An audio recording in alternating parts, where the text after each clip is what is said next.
So, let me start with a question. How many of you stayed up late last night?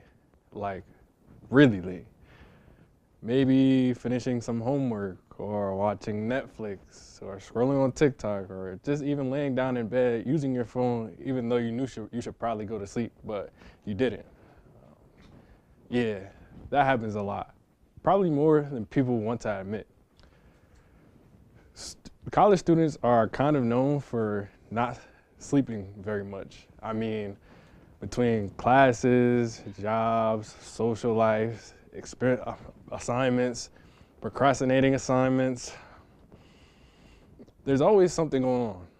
And usually the first thing that gets sacrificed is sleep.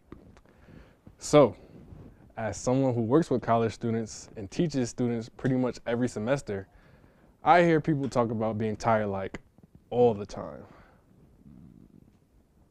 Students will say things like, I got 3 hours of sleep, or I pulled an all-nighter, which honestly people say like it's some kind of accomplishment sometimes.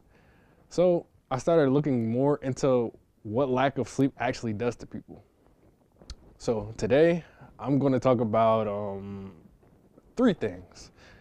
First, how much sleep people are actually supposed to get. Second, what happens to your brain and body when you don't sleep enough.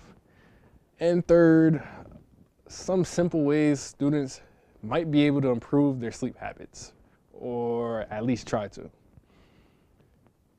So, first, let's talk about how much sleep people actually need.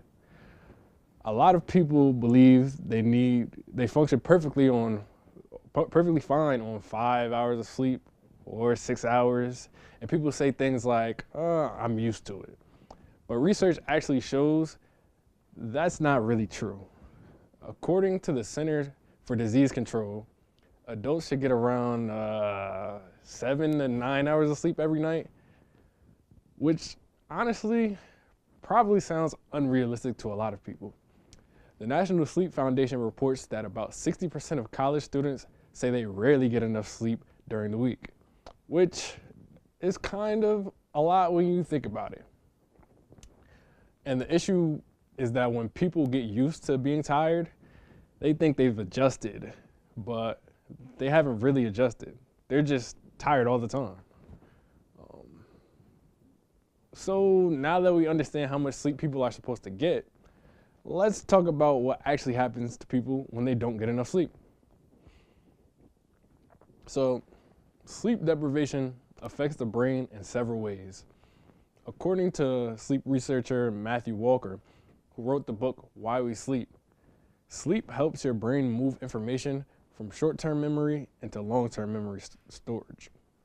So when students stay up all night studying, which happens a lot, they might actually remember less information the next day, which is kind of ironic when you think about it. Walker explains that sleep helps the brain organize information learned throughout the day. Also, according to Harvard Medical School research, sleep deprivation slows reaction time and reduces concentration, which means things like driving, studying, focusing in class, or even just having normal conversations become harder.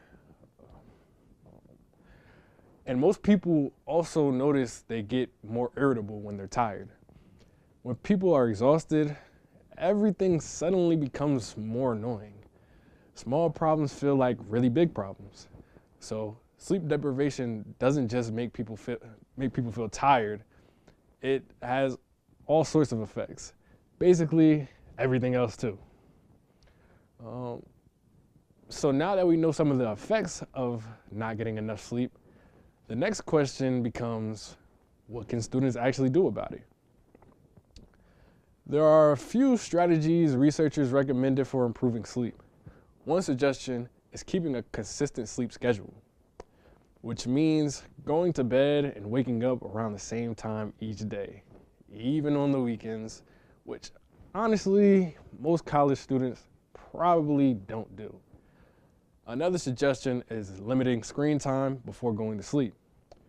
Phones, tablets, laptops all produce something called blue light, which basically signals to your brain that it's still daytime. According to the Sleep Foundation, exposure to blue light before bed can delay the release of melatonin, which is the hormone that helps your body fall asleep. Also, caffeine can be a problem. A lot of students drink coffee or energy drinks later in the day without realizing caffeine stays in your body for several hours. So if someone drinks coffee late in the afternoon, it might still affect their ability to fall asleep later that night. So small changes like reducing screen time, limiting caffeine, and keeping a regular sleep schedule can help improve sleep quality over time.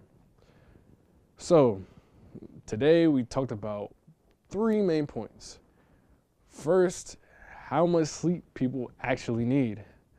Second, how sleep deprivation affects the brain and body.